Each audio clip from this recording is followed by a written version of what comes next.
So I'll run through kind of the checklist that I'm thinking when I'm talking to someone about alcohol. So first, understanding how much they're drinking, just the general quantity and how frequently is important as sort of a proxy for what their risk might be.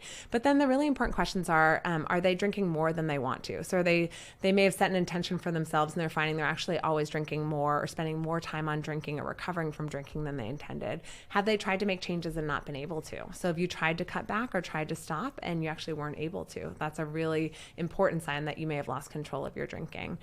Are you drinking despite the fact that people in your life are worried about it, or your spouse has expressed concern, or it's impacting your work or your ability to function in roles that matter to you? Are you drinking despite the fact that it actually makes you more anxious or it's worsening your mental or physical health in some way? And then we often think about craving, which is sort of a strong psychological urge to want to drink. So like you can't get the idea of having a drink out of your mind. That's something that we can see with alcohol use disorder. And then there are two physical symptoms, which is that idea of like, do you need to drink more to get the same effects? Do you need to drink 4 drinks now, whereas before 1 or 2 would give you that effect? And do you feel sick if you stop drinking? So that's sort of the checklist we run through, and I think really gets at those kind of general areas of losing control, using compulsively, using despite consequences, and then craving.